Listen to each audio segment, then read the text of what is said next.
Let's see the another operation of the stack, that is nothing but the display. What this display means, showing the content of the stack. Show the content of the stack. Content of the stack, whatever the elements or the data you have inserted into the stack, it must be shown to the user.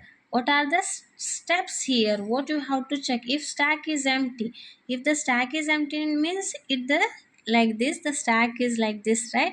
If top is holding -1 means you will come to know that stack is empty, right? So you are putting the condition that if top is equal to -1, you have printing the message that stack is empty, or you can say it as a underflow. If there are no elements in the stack, you can say it as a empty or a underflow. Suppose if the elements are there, if here it is stack, right?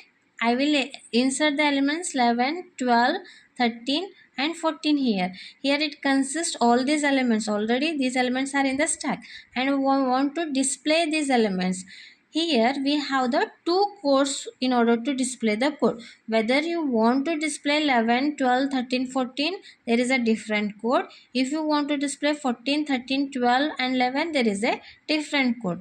But once you learn how to write the code, here the top is next 0, 1, 2, 3. Then the top is incrementing, right, one by one. So for that, in order to display 11, 12, 13 and 14, you have to follow this. How? In the for loop, what you have to write? For I equal to 0, I lesser or equal to top and I increment, and print those values whatever in the stack.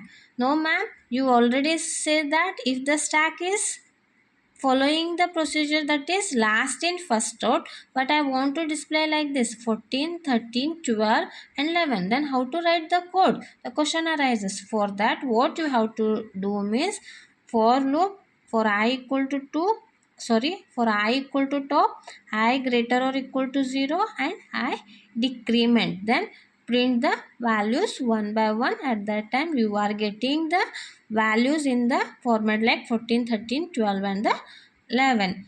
Then let's see. I think it is clear. Let's see what are the first step of the display. Check if stack is empty. What's the code you have to check? If top is equal to -1, print the error message.